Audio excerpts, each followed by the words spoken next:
ॐ अज्ञानतिमिरान्धस्य ज्ञानञ्जनशलाकया चक्षुरुन्मिलितं येन तस्मै श्रीगुरुवे नमः। नमो विष्णुपादाय कृष्णप्रेष्ठाय भूतले श्रीमते भक्तिवेदान्त स्वामिनिति नामिने। नमस्ते सारस्वती देवे गौरवाणी प्रचारिणे निर्विशेष शून्यवादी पाश्चात्य देश तारिणे। नमो महावदन्याय कृष्णप्रेमप्रदायते कृष्णाय कृष्णचैतन्यनामिने गौरतुसे नमः।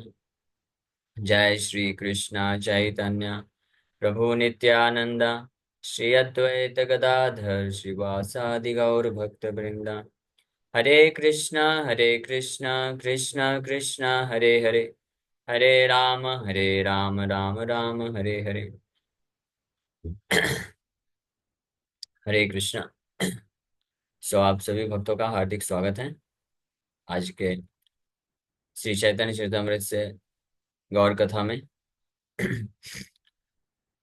तो हम लोग चर्चा कर रहे हैं श्री चैतन्य चरितमृत, इसका आदि लीला और 7वां अध्याय और वर्ष नंबर 119 119 नंबर श्लोक की चर्चा कर रहे हैं। अभी ये चर्चा प्रसंग चल रहा है। श्री चैतन्य महाप्रभु संन्यास लेने के पश्चात जगन्नाथपुरी से वृंदावन की तरफ जाते हैं और रास्ते में बनारस में वहां पे कुछ मायावादी सन्यासी लोगों से मुलाकात होता है।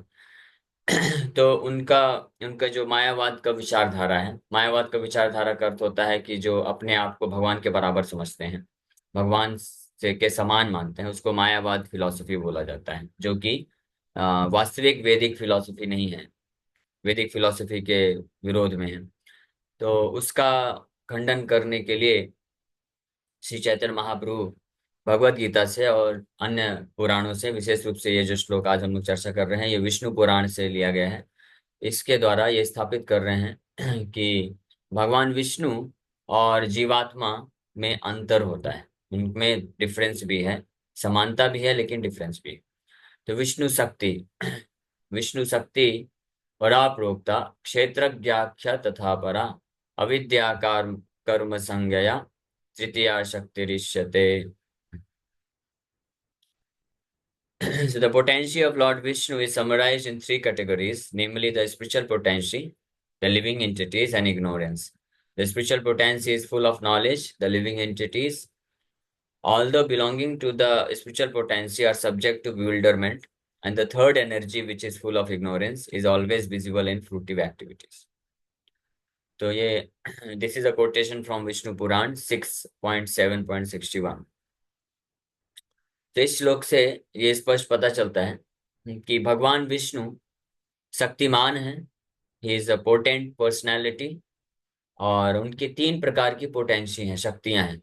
विष्णु शक्ति पराप्रोक्ता, कौन कौन सी शक्तियां हैं? एक पराशक्ति, पराशक्ति का अर्थ होता है स्पिरिचुअल पोटेंसी, और दूसरी है क्षेत्रज्ञाख्या, क्षेत्रज्ञ शक्ति, द पोटेंसी नोन एज क्षेत्रज्ञ, जो कि जीवात्मा होते हैं। जो जीवात्मा है, जैसे हम लोग हैं, आत्माएं हैं, उनको वो भी एक प्रकार की भगवान की शक्ति है। जीवात्मा को तथस्था शक्ति भी बोला जाता है, मार्जिनल पोटेंसी, या क्षेत्रज्ञ शक्ति भी बोलते हैं।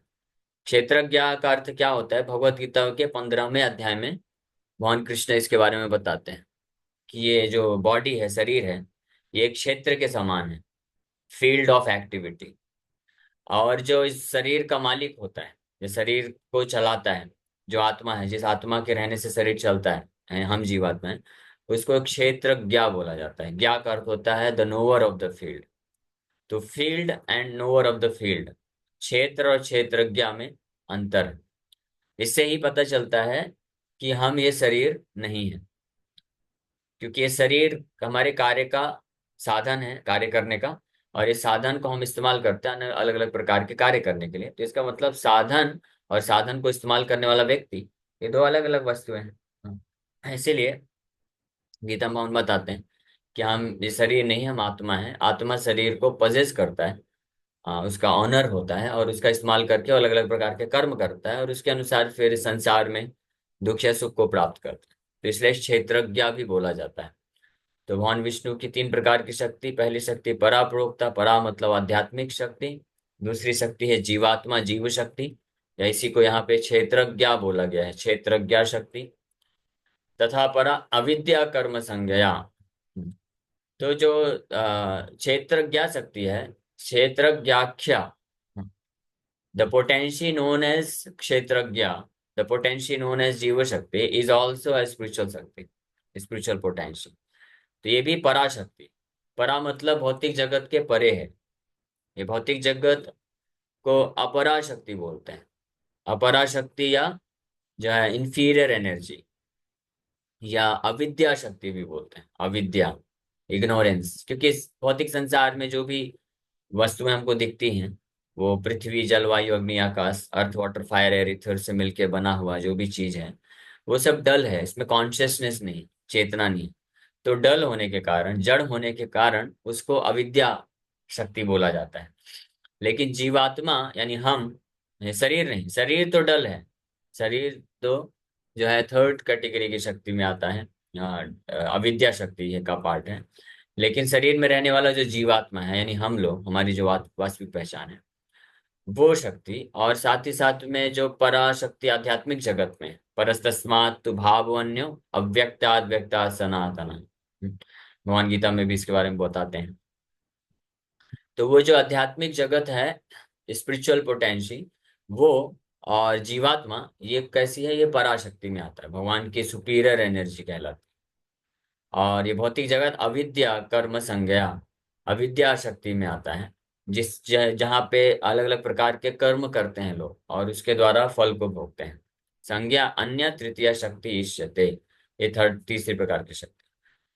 तो यहाँ पे इस ये श्लोक इसलिए कोट किया जा रहा है, चैतन्य महाप्रभु इस श्लोक को इसलिए बताए, इसके माध्यम से ये स्थापित करना चाहते हैं कि भगवान विष्णु परम भगवान है, परम नियंता है, ये सुप्रीम कंट्रोलर, और उनके कंट्रोल में इस प्रकार की 3 शक्तियां कार्य करती हैं, उनके अधीन होकर के 3 शक्तियां रहती हैं।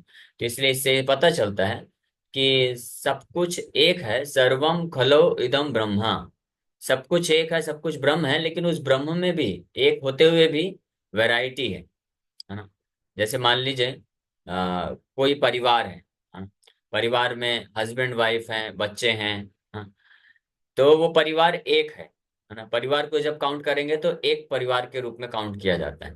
तो हालांकि परिवार एक है, लेकिन परिवार के अंदर भी अंतर तो है ना, है ना। हस्बैंड एक अपना इंडिविजुअल पर्सन है, वाइफ अन इंडिविजुअल पर्सन है, फिर बच्चे अपने इंडिविजुअल पर्सन है, उनकी अपनी अपनी खुद की इंडिविजुअलिटी है ना। हस्बैंड वाइफ और जो उनके बच्चे हैं, तो उन सब के अपने अपने लाइकिंग डिसलाइकिंग्स होते हैं, तो यानी डिफरेंस भी है। एक है, एक क्यों है, क्योंकि रिलेशनशिप इतना इंटीमेट रिलेशनशिप, घनिष्ठता है, इसलिए एक भी है। लेकिन साथ ही साथ में अंतर भी है, क्योंकि उनका उनके बीच में अपने लाइकिंग डिसलाइकिंग सबके अलग अलग। तो इसी प्रकार से ये संपूर्ण जगत, चाहे आध्यात्मिक जगत हो, भौतिक जगत हो, और भगवान, तो ये एक ही है। हाँ, एवरीथिंग इज वन, ब्रह्म, ये सत्य बात है। लेकिन इस एक के अंदर भी वैरायटी है, विविधताएं हैं, डिफरेंसेस हैं। हाँ, क्योंकि उनके फंक्शनैलिटी के अनुसार, उनके फंक्शन अलग अलग है, उनके पोटेंसी के अनुसार। तो भगवान हमेशा सुप्रीम कंट्रोलर रहते हैं, is supreme controller and supreme maintainer, और बाकी सब जितने हैं उनके द्वारा कंट्रोल्ड होते हैं, मेंटेन्ड होते हैं। तो ये डिफरेंस भी हमेशा रिकॉग्नाइज करना चाहिए। तो मायावादी फिलोसोफर्स का ये उनकी कमी हो जाती है कि वो लोग एक तो मानते हैं, एक, कि सब कुछ एक है, इस बात को स्वीकार कर लेते हैं, लेकिन उस एक के अंदर भी जो डिफरेंसेस हैं उसको एक्सेप्ट नहीं कर पाते हैं। सो इस श्लोक के द्वारा श्री चैतन्य महाप्रभु ये डिफरेंस होता है, वैरायटी है, स्पिरिचुअल वर्ल्ड में भी वैरायटी है, इसको यहाँ पे प्रकट कर रहे हैं। इसके तात्पर्य को पढ़ते हैं, प्रभुपाद जी बहुत सुंदर तात्पर्य में लिख रहे हैं। In the previous words quoted from the Bhagavad Gita, जो पिछला श्लोक जो हमने कल किया था, जो भगवत गीता से कोट किया गया था, ये जो श्लोक है, अपरे अपरेयम इतस्त्वन्याम प्रकृतिम विधि में पराम जीवभूता महाबाहो ययेदम धार्यते जगत। तो इस श्लोक में भगवान जीवभूत को, यानी जीवात्मा को, अपनी एक शक्ति के रूप में, पराशक्ति के रूप में बताते हैं। So in the previous verse it has been established that the living entities are to be categorized among the Lord's potencies. ये हम ऑलरेडी ये प्रमाणित कर चुके हैं भगवद गीता के उस श्लोक से कि जीवात्माओं को भगवान की शक्ति के रूप में देखना चाहिए। जीवात्माएं जो है भगवान की शक्ति हैं, इसलिए भगवान से कभी उनको पूरी तरह से समान करके नहीं देखा जा सकता है। द लॉर्ड इज पोटेंट, भगवान शक्तिमान है, he is a potent, and there are varieties of potencies, और उनकी बहुत सारी अलग अलग प्रकार की शक्तियां हैं। तो देखिए ये बताया गया है, पराश्य पराश्य शक्तिर विविधाय वश्रूयते। तो शास्त्रों में ये भी एक जगह बताया गया है कि सब कुछ एक है, हाँ, लेकिन साथ ही साथ में विविधता भी बताई गई है। विविधाय वश्रूयते, पराश्य मतलब भगवान, परम सुप्रीम को पराश्य बोलते हैं। पराश्य शक्तिर, भगवान की शक्ति, विविधाय वश्रूयते, lord Krishna's potencies are vividly known, विविध है, वैरायटी है उसमें। Now in this quotation from the Vishnu Purana, this is further confirm. इस विष्णु पुराण के श्लोक के द्वारा इसको और जो है कंफर्म किया जा रहा है। There are varieties of potencies and they have been divided into three categories, namely spiritual, marginal and external. तो भगवान की जो अलग अलग प्रकार की वैरायटी, अलग अलग प्रकार की शक्तियां हैं, तो ऐसी कितने प्रकार की शक्तियां हैं? वैसे तो असंख्य शक्तियां हैं, कोई काउंट भी नहीं कर सकता, अनलिमिटेड पोटेंशियल, अनलिमिटेड वैरायटी की पोटेंशियल। लेकिन एक जो है जनरल कैटेगराइजेशन किया गया है, spiritual, marginal and external potential. फिर इसके अंतर्गत भी बहुत सारे डिविजन्स होते हैं। तो ये तीन प्रकार की शक्तियां, आध्यात्मिक शक्ति, मार्जिनल को तटस्थ शक्ति, और एक्सटर्नल को बहिरंगा शक्ति बोलते हैं। So the spiritual potential is manifested in the spiritual world. जो आध्यात्मिक शक्ति है भगवान की, वो भगवान के धाम, वैकुंठ धाम, आध्यात्मिक जगत में प्रकट होती है। कृष्णा's form, qualities, activities and entourage are all spiritual. This is confirmed in the Bhagavad Gita. भगवान कृष्ण के जो रूप हैं, अलग अलग जितने भी अवतार लेते हैं भगवान, राम, नरसिंह, वराह, अलग अलग जितने भी अवतार लेते हैं वो स्वरूप, भगवान कृष्ण के अलग अलग अवतारों के जितने भी गुण होते हैं, क्वालिटीज, और उनके जितने भी कार्य होते हैं, और उनके साथ भगवान से संबंधित जितने भी उनका इंटोरेज है, यानी पैराफर्नेलिया है, उनका जो जो बोल सकते हैं कि उनके सगे संबंधी हैं, भक्त हैं, धाम है, ये सब चीजें जो हैं, ये सब भगवान की जो सुपीरियर पोटेंशियल, जो स्पिरिचुअल पोटेंशियल है, उससे मैनिफेस्ट होते हैं, आध्यात्मिक शक्ति से प्रकट होते हैं। ये गीता में भगवान इसको बोलते भी हैं, 4th चैप्टर, चौथे अध्याय के 6वें श्लोक में भगवान बोलते हैं, अजो अपि सन्नव्यात्मा भूतानाम ईश्वरोऽपि सन् प्रकृतिम स्वामधिष्ठाय संभवामि आत्म मायया। Although I am unborn and my transcendental body never deteriorates, and although I am the Lord of all living entities, by my spiritual potential, I still appear in every millennium in my original transcendental form. अजो अपि, हालांकि मैं अजन्मा हूँ, अव्यात्मा हूँ, inexhaustible हूँ, मतलब कभी पता नहीं होता भगवान का। भगवान का नाम, रूप, गुण, शरीर और उनकी बुद्धि, मेमोरी, ये कभी क्षीण नहीं होती, नष्ट नहीं होती समय के साथ। और साथ ही साथ भगवान सभी जीवात्माओं के एकमात्र ईश्वर हैं, लेकिन फिर भी प्रकृतिम स्वाम अधिष्ठाया, अपनी खुद की मैं अंतरंगा शक्ति यानी स्पिरिचुअल पोटेंशियल के प्रभाव से मैं अपने आप को प्रकट करता हूँ। तो भगवान का रूप, स्वरूप, धाम, ये सब भगवान की आध्यात्मिक शक्ति के द्वारा प्रकट किया जाता है। संभवामी आत्म माया, तो ये आत्म माया के बारे में लिख रहे हैं Prabhupada ji. Atma maya refers to the spiritual potential. भगवान की माया का अर्थ होता है शक्ति। माया के कई अलग अलग मीनिंग होते हैं, लेकिन माया का एक अर्थ होता है, जो यहाँ पे अर्थ है, माया का अर्थ है भगवान की शक्ति। और आत्म माया मतलब मेरी पर्सनल पोटेंशियल। आत्मा मतलब सेल्फ पोटेंशियल, आत्मा का मतलब होता है सेल्फ। तो मेरी पर्सनल पोटेंशियल जो है, और वो है आध्यात्मिक शक्ति, रेफर करता है। तो यहाँ पे स्पष्ट भगवान बोल रहे हैं। लेकिन ये फिर भी ये श्लोक को जो है जो नेग्लेक्ट करके, नजरअंदाज करके, जो मायावादी फिलोसफर होते हैं, वो पता नहीं कैसे बोल देते हैं कि संभवामी जो है भगवान को आत्म माया ना पढ़ के कुछ और माया पढ़ लेते हैं। कि भगवान जब प्रकट होते हैं तो उनका भी शरीर भौतिक होता है, गुण भौतिक होते हैं। इस प्रकार की जो विचारधाराएं हैं ये सब काल्पनिक हैं। गीता में इसको कहीं पे पुष्टि नहीं की जाती। भगवान गीता में स्पष्ट बताते हैं, आत्म माया प्रकृतिम स्वाम अधिष्ठाय, स्वाम प्रकृतिम, स्वाम मतलब मेरी खुद की, प्रकृति मतलब शक्ति, मैं अपनी खुद की पर्सनल जो पोटेंशियल है यानी आध्यात्मिक शक्ति के प्रभाव से प्रकट होता हूँ। भगवान ये जब इस जगत में भी आते हैं, भौतिक ब्रह्मांड में भी आते हैं, तो इस भौतिक जगत की शक्ति को नहीं प्राप्त करते हैं। जैसे जब हम लोग जन्म लेते हैं तो हम इस भौतिक संसार के ये जो पांच तत्व हैं, अर्थ वाटर फायर एयर ईथर, हाँ, इससे मिलके बने हुए शरीर को हम स्वीकार करना पड़ता है। वी आर फोर्स्ड, हमको बलपूर्वक इस प्रकार का शरीर दिया जाता है, भौतिक शरीर। लेकिन भगवान जब जन्म लेते हैं तो भगवान का शरीर वैसे नहीं बनता है जैसे हमारा शरीर बनता है माँ के गर्भ में। हमारा शरीर तो बनता है, माँ जो भी खाती है उससे फिर जो है एक शरीर निर्माण होता है धीरे धीरे करके, और वो हमको शरीर मिलता है। लेकिन भगवान जब देवकी माता के गर्भ में आए तो अपना खुद का शरीर लेके आए। माँ के गर्भ में जाने के बाद भगवान का शरीर बना, ये गलत सोचना गलत है। भगवान जब वहां, बस वहां पे जा करके अपने आप को प्रेजेंट किए, वहां पे जाके मैन्युफैक्चरिंग नहीं हुआ भगवान के शरीर का। ये एक बहुत ही बड़ा मिसकंसेप्शन है। जो मायावादी फिलोसोफर होते हैं वो इस प्रकार की गलत धारणा रखते हैं, और इसको भगवान खुद यहाँ पे गीता के श्लोक में प्रमाणित कर रहे हैं। और ये एग्जिबिट भी करके दिखाते हैं भगवान। जब भगवान कृष्ण प्रकट हुए तो जन्म हुआ, तो उस वक्त उन जिस प्रकार से जन्म हुआ, जिस प्रकार का शरीर है, तो उससे पता चलता है कि भगवान साधारण तरीके से जो इंसान बच्चा जन्म लेता है वैसा नहीं होता। जो भी व्यक्ति जन्म लेता है, बच्चा जन्म लेता है, तो उसका शरीर भौतिक होता है। माँ के गर्भ में उसके शरीर का निर्माण होता है, माँ के गर्भ में शरीर बनता है। इसलिए जन्म लेता है तो वो वैसा पता चलता है। हाँ, रोता है और बहुत गंदा दिखता है। लेकिन भगवान कृष्ण जब जन्म लिए तो साधारण जैसे मनुष्य या कोई भी व्यक्ति जन्म लेता है उस तरीके से जन्म नहीं लिए। भगवान जस्ट प्रेजेंट हुए, प्रकट हो गए सामने, दैट्स ऑल।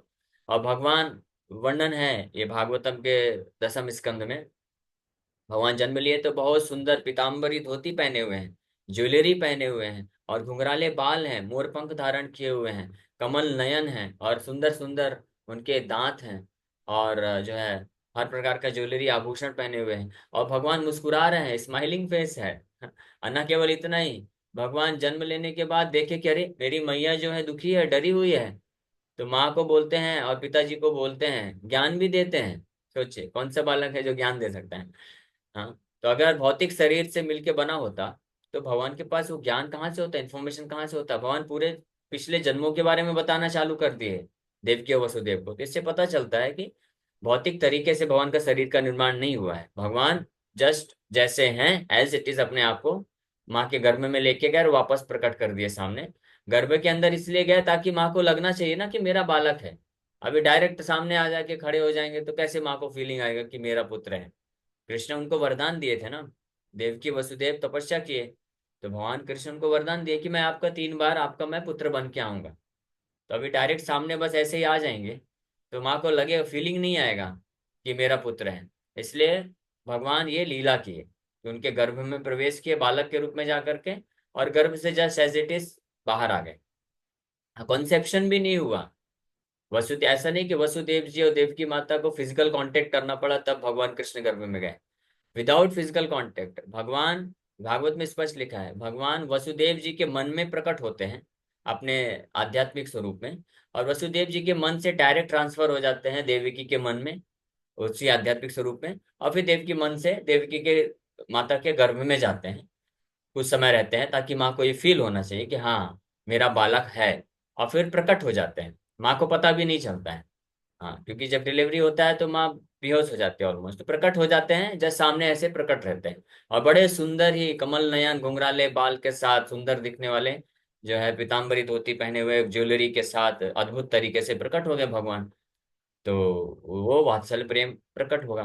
फिर नारायण के रूप को दिखा के भगवान कंफर्म भी करते हैं कि मैं नारायण हूँ, आपके ऊपर कृपा करने के लिए मैं आया हूँ। इस तरह से ये भगवान का जन्म है, ये दिव्य है। भगवान का जन्म कर्म चमे दिव्यम।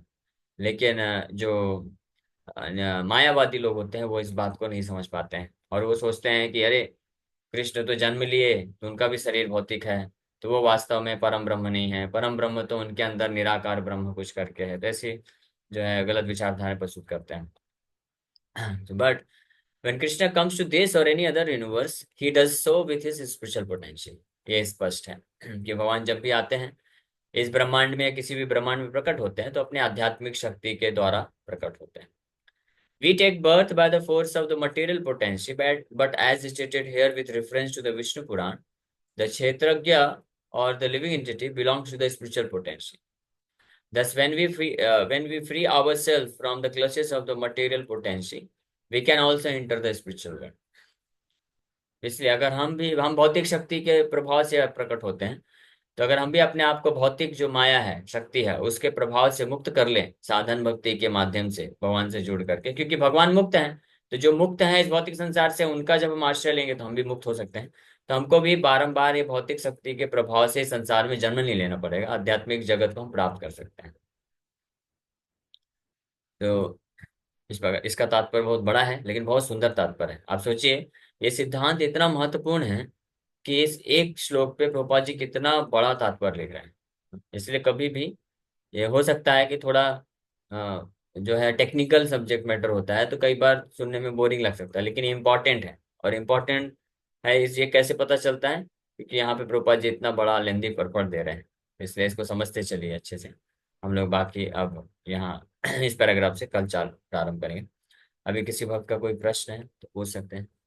हरे Krishna Hare Krishna Krishna Krishna Hare Hare, Hare Rama Rama Rama. Yes, any question? किसी बात का कोई प्रश्न हरे है? कृष्ण प्रभु जी। हरे हरे कृष्ण कृष्ण। प्रभु जी।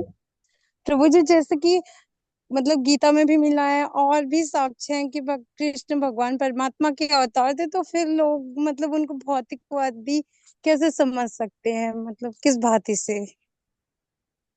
ओके, तो उसके लिए ऑलरेडी बताया गया। भगवान कृष्ण खुद बोलते हैं गीता में 7वें अध्याय में कि नमाम दुष्कृतिनो मूढ़ा प्रपद्यन्ते नराधमा माया परत ज्ञान आशुरम भावम आश्रिता। जो भगवान के प्रति ईर्ष्या भाव रखते हैं, तो उनके पास सारे शास्त्र पढ़ने के बाद भी, हाँ, और सारे बुद्धि होते हुए भी वो क्या करते हैं, माया उनके ज्ञान को हर लेती है। और इसलिए वो इस प्रकार से गलत गलत प्रकार से प्रस्तुत करते हैं। जैसे अभी हमने 2 श्लोक पे चर्चा किया, भगवान स्पष्ट वहां पे बता रहे हैं, संभवामी आत्म माया, मैं अपनी खुद की शक्ति से प्रकट होता हूँ, खुद की आध्यात्मिक शक्ति से मैं प्रकट होता हूँ। इसमें सवाल ही नहीं कि भगवान जब भौतिक जगत में आते हैं तो भौतिक जगत का कुछ भौतिक जगत की शक्ति के प्रभाव में रहेंगे। तो ये क्लियर है कट, सब कुछ पता। और भी ऐसे अनेकों श्लोक है, गीता में भगवान भी बोलते हैं, भागवत में बताया गया है, और अन्य ये विष्णु पुराण का भी हमने श्लोक देखा, उसमें भी बताया गया। लेकिन फिर भी जो मायावादी होते हैं, ईर्ष्या रखने के कारण जो है वो समझ नहीं पाते हैं और इस प्रकार से गलत तरीके से प्रस्तुत करते हैं। तो इसलिए केवल और केवल जो वास्तविक शुद्ध वैष्णव हैं, भगवान के शुद्ध भक्त होते हैं, उनका आश्रय, उनके मार्गदर्शन में रह करके जो शास्त्रों को सुनता है, पढ़ता है, वो वही व्यक्ति अच्छे से समझ सकता है कृष्ण के बारे में। ओके, और कोई प्रश्न है किसी का? हरे कृष्ण